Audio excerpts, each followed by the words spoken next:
So Raw was supposed to be important for obvious reasons because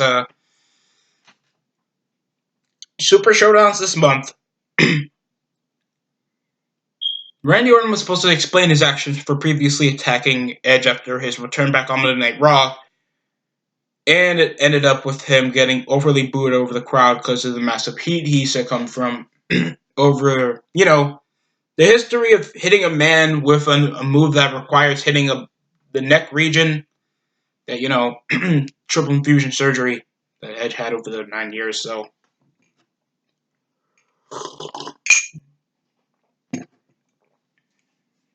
kind of would be obvious that he would come from some massive heat for that. And it ended with him, like, leaving without an explanation saying he couldn't do this. I thought it was a okay thing for Orton to get overly shunned out of the crowd to kind of teaser his explanation. But I thought it was kind of a waste because it went over for several minutes, the boos. I get that you were trying to draw him massive heel heat. Don't know what that means. It means he's being overly hated from the crowd. So does a good job of that.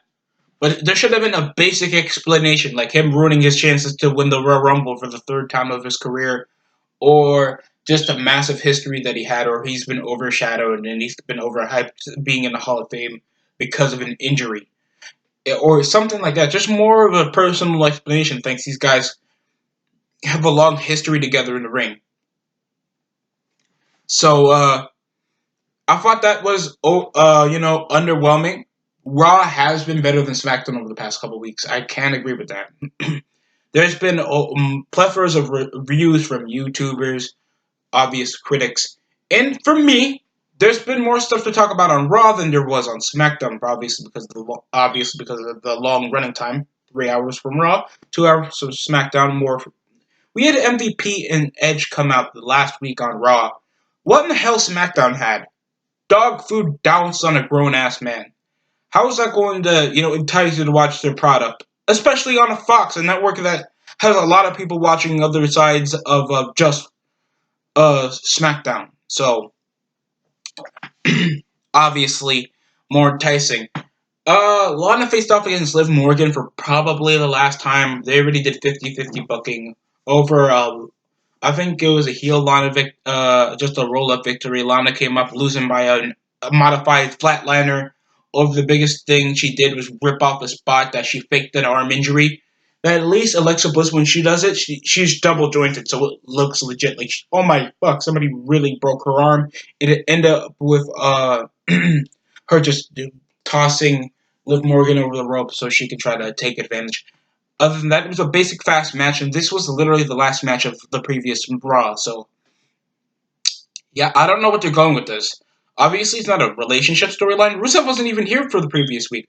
It actually had a title opportunity match in a triple threat against Ricochet and Rollins. You'll kind of surprised later in the review how I thought about that. So, even though his wife got embarrassed and lost to a woman that she had previous relations with before him and Rusev, he was like, that doesn't bother me right now. All I want is the WWE Championship. And it's been a while since he actually been in something really important because other than his feud with Rusev, the only time he had a title match was when he was feuding with Finn Balor for the Intercontinental title. Other than that, there hasn't been any major large world title feuds he had since his return from the previous, I think from 2 years ago. Other than that, it's just been his feuds with Roman Reigns, and the last time he was actually technically big in a feud for a world title opportunity was back in 2007. But other than that, he left for TNA later, so I think he got more mild success, and he's been shown to be a more legit athlete. Other than that, I didn't care. No one cared about this feud. It's been over 5 months. It's been way overdue.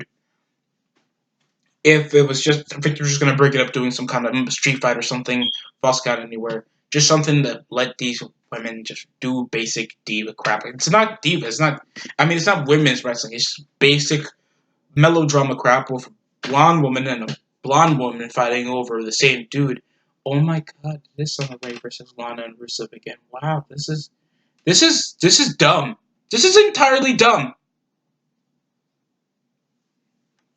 At least we have Liv Morgan picking up a victory. So I guess it's a positive. The match wasn't that impressive at all. So I'm just shocked I went over, like, especially like a 2-minute runtime over a match that lasted for like under 5 minutes.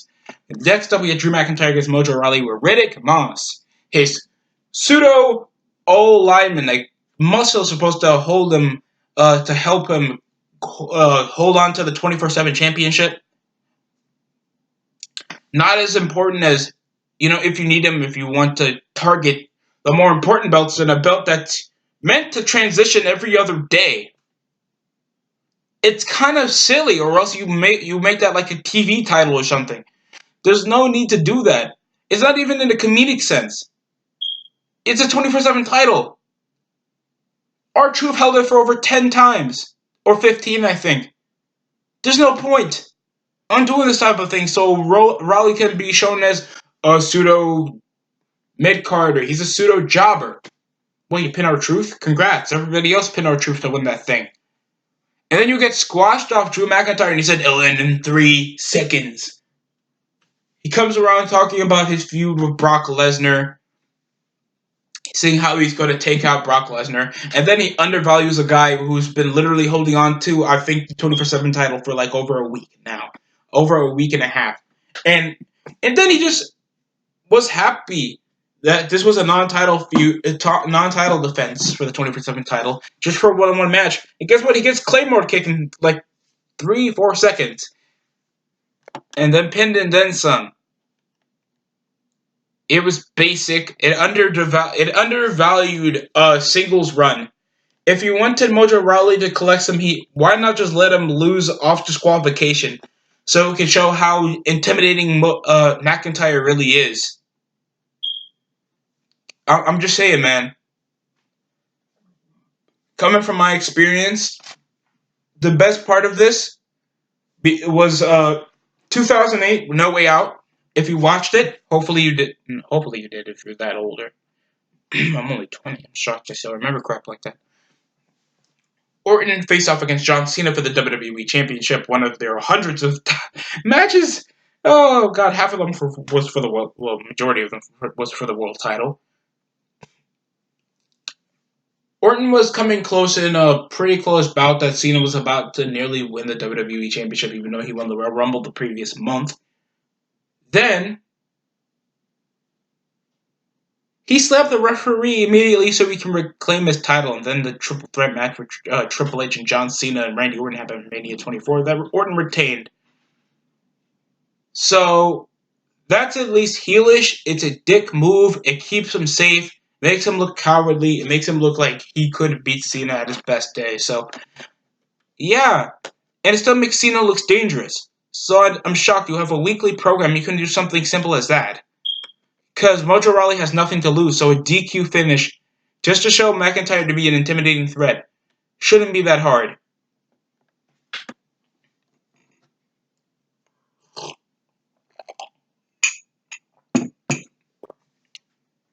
Kevin Owens and the Viking Raiders face off against Buddy Murphy in the AOP in an elimination 6-man tag. The reason for a elimination 6-man tag, to just show some mythos for some high spots, just for Kevin Owens to feel like the underdog.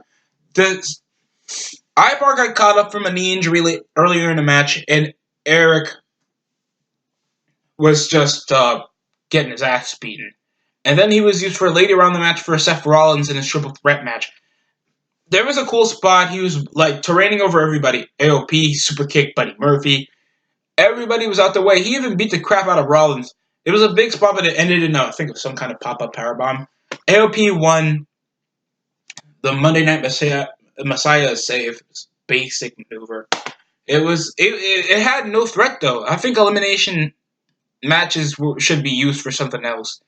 Especially for threatening reasons involving a championship or your role in some kind of job or employment. So there should be something involving or a risk involving elimination matches, or there's no point. Like, I remember, like, 2003 Survivor Series, like, Austin's job was on the line for GM. Simple as that. Like, AOP, if if AOP lost the elimination tag team match, just like everybody, it's disbanded as soon as everybody loses. So simple as that. Kevin Owens been feuding with Rollins for the last like 4 months. So it's basic of a premise as that, just to show how threatening the Authors of Pain and Buddy Murphy and Rollins are. So basic as that. And he was like, oh, so cool, so collected. Like he's trying to prove himself to be the provocative leader. Other than he still wrestles like his regular self, but he just grabs the face a bit, and everybody else does that, especially as a heel. All right, match. It was entertaining. The second half, near the ending of the match, was a really good match for just the one-man show off Kevin Owens, if you want to rewatch that. Other than that, I didn't feel like it was an interesting thing, especially with the elimination. It was a fun match. Other than that, I didn't care. Next up, Kenneth Johnson. If you don't remember Kenneth Johnson, he was in the the Cruiserweight Classic. The Cruiserweight Classic, and he faced off against Aleister Black, and he lost quickly as hell in a black mass. He just went over multitudes of strikes, went over the lower body. He just did some MMA crap and just did a black mass. He has the look and the ability to feel like a top star. He should already be Intercontinental Champion. And then he comes around whining, still doing the same minute monologue, self-monologuing promo like he's changing anything. It's showing that he's clinically insane and he needs freaking help. He came from feuding with the likes of Cesaro and having these good matches with Buddy Murphy and doing nothing with them. What does that promote you in the card if you're just having squash matches and they do nothing for you until later? Look at Braun Strowman. It took him until this year. It is 2020. He started his single run like 2016. It is now 2020, and it took him this long to become Intercontinental Champion. They don't give a crap about Aleister Black. They might have something for him right now, later, but Jesus Christ, there's no need. This is like his fourth squash match. Oh, come on, man. Nobody came to attack him. Nobody wanted to challenge him. Nothing. Then he came around the mic and make a promise that locker room that that he's going after everyone. They're like, no one cares, man. It's just false promises. No one cared. Next up was Andrade. And it was supposed to be Andrade versus Humberto for a rematch, but thanks to his suspension over drug use, shockingly, he'll be suspended for. He'll be in a 30-day suspension. So, what they're gonna do? What's gonna happen to the United States Championship? Well, let's get another random Hispanic that I don't know serves no problem, no actual interest to the plot involving Humberto and his feud with Andrade, and just make her associated with Humberto by relation from blood. So, till that happens, Humberto, it's Angel Garza from NXT, the former Cruiserweight Champion.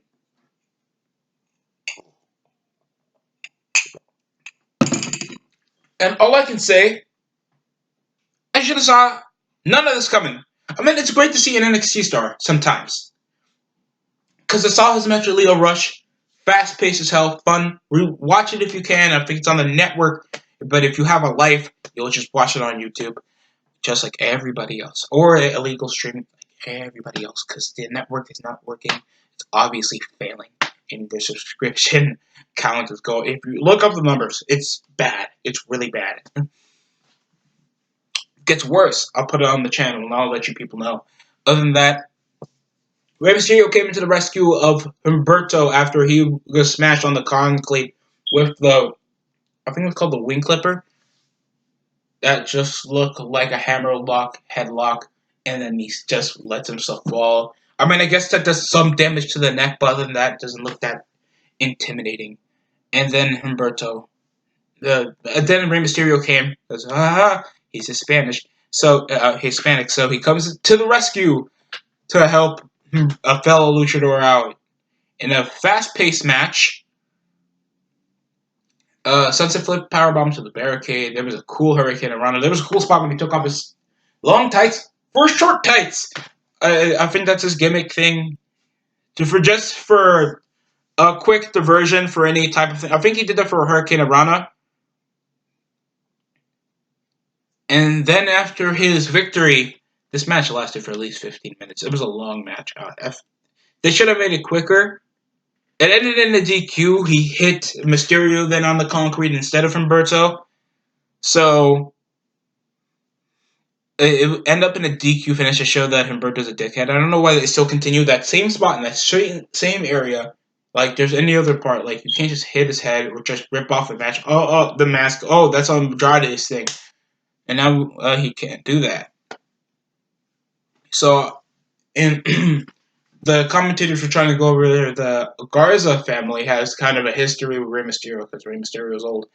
And the match was fine. It was a good, fast-paced match, but that very little storytelling and just for Rey Mysterio to get into the plot, just to help, just for babyface reasons, it was basic. It didn't feel that interesting, and it didn't entice me as well as I hope. It's a good match, and I hope they fix out something that happens next week because I want Humberto to improve. He's a tremendous talent in the ring, fast-paced guy, great fast-paced skill, and he's fun to watch at certain occasions. But other than that, he has no promo.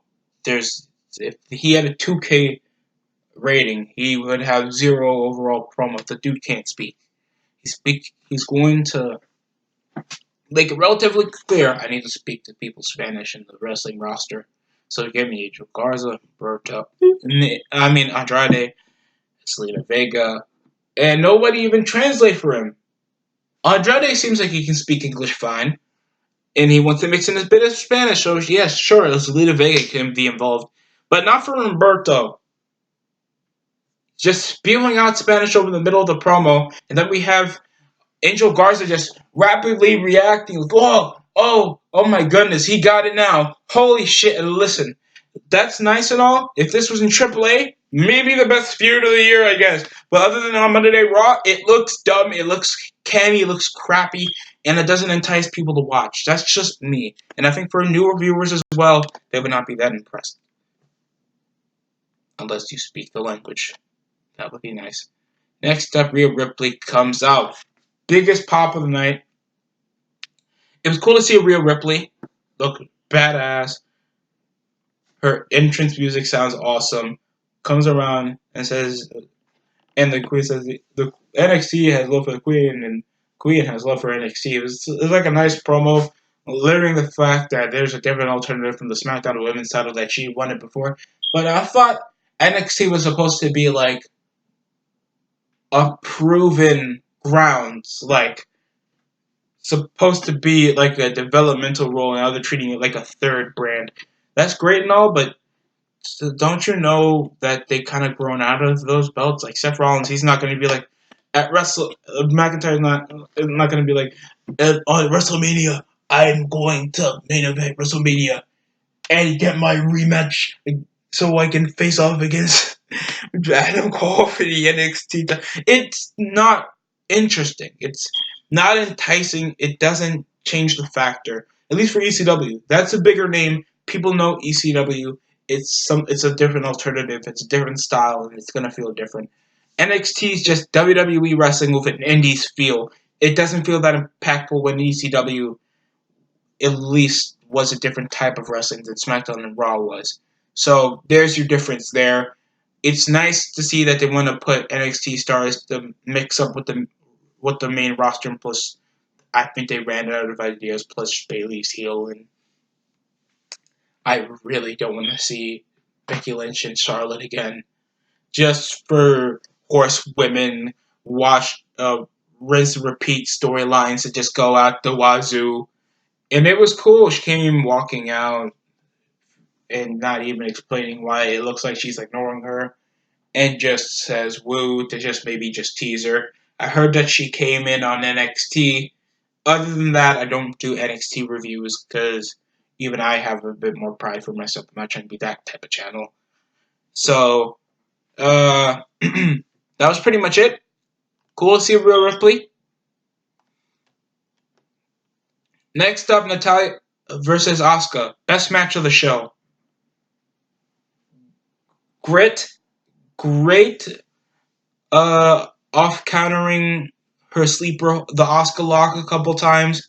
She wasn't trying to hit the green mist, always trying to come around and just stick to the mat wrestling. It was a great, hard hitting and submission filled match until the finish happened that it ended with Kairi Sane just coming in with the distraction in the last minute. Just the Asuka lock for Natalya to lose again. Just her being the veteran jobber. It's truly depressing seeing that where she comes from. I'm shocked that she's not giving more respect to Charlotte or Becky Lynch at this point. So that was just alcohol and fucking hot chocolate. I'm fucking lame. Asuka. It kind of devalued the momentum that she was being the heelish Japanese wrestler coming around ripping off Tajiri's shtick with the green mist. Basic cheap performances, plus she's still a tag team champion, so it's obvious that I don't know why. And then they want to continue, like they're gonna have a rematch of Super Showdown, I guess, after just one time. And it's like ducking me. She wasn't ducking you, Becky. You know why? Because she was on Raw. It's on SmackDown Live back in last year. So that made no sense at all. You were up in Raw because you were Raw Women's Champion. So that made no sense where the ducking part came from. Brand split does play a factor into your rematches. You idiot. It just displayed like how much memeage or how much you think Becky Lynch is over with the crowd coming with the deal with it, sunglasses, coming around looking like she's a real badass. Sadly, she's not, and I wish I can take that back. But it's really cringe when you see her coming in. It's like, I got superpowers beating a Jap once. Yes, she held on to the Raw Women's belt longer than everybody, but it's just so disinteresting. She doesn't show like it's prestigious. It's just it's just underwhelming factor that she can't draw much of a crowd. It just gets really diminishing that she's still continuing to feud with a woman that can barely speak a lick of English other than I want my rematch against you. It's not good. The match overall was good other than the finish. I would give it a 7 out of 10. It was a good match. But undervaluing the factor and making sure that, the Kabuki Warriors are heel now, just devalues the fact that we know Asuka's probably going to lose again. And plus, Charlotte, I think, faced off against everybody in the roster. So I guess it's better that she goes for the NXT title, I guess. Probably just lose. Next up, Brock Lesnar faces off against Ricochet at Super Showdown.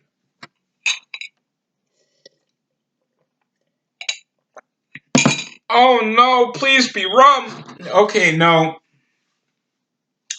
The main event was a triple threat match. And it was a fun match. Fast paced.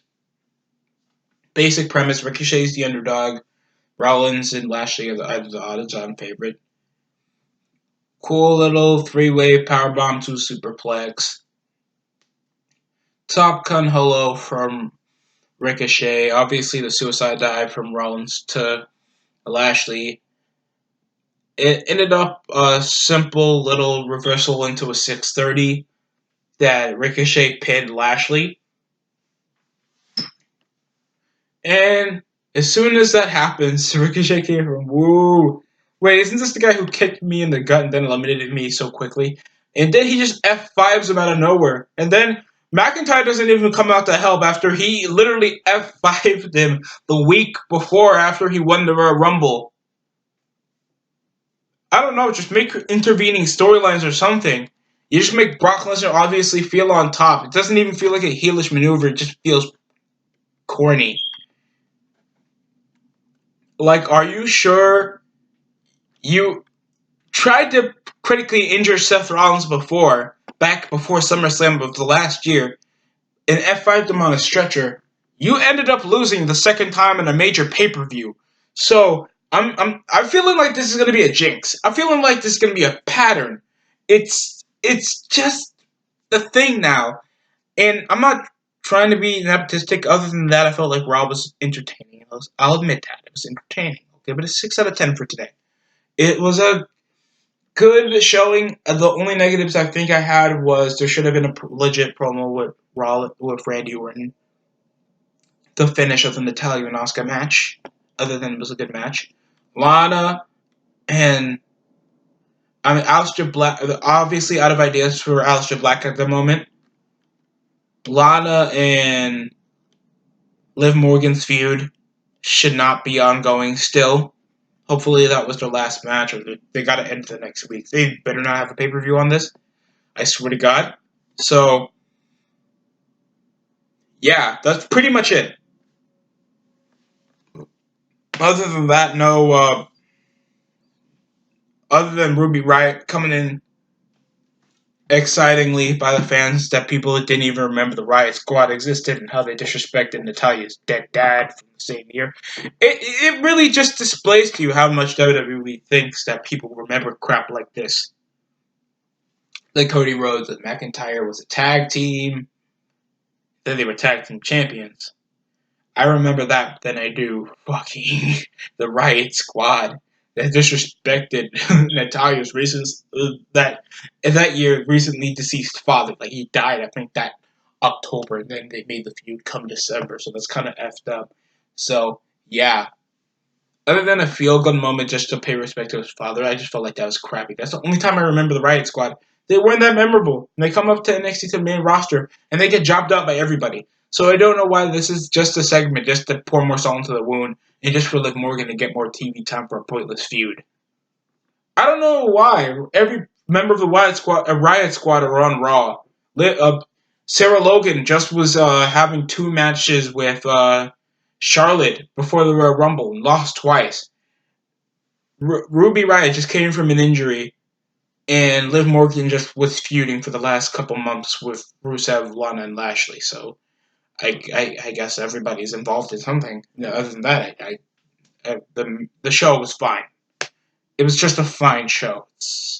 I won't recommend you to rewatch it unless you have the network or YouTube or find a way of illegal streaming. That's obvious because people don't want to waste $10 on a fucking subscription if they don't even watch the real product. So that's coming from me and my experience of doing this for the last 2 years. So thank you for watching. Hopefully you liked the review. Comment, like, and subscribe. Join the DST Nation.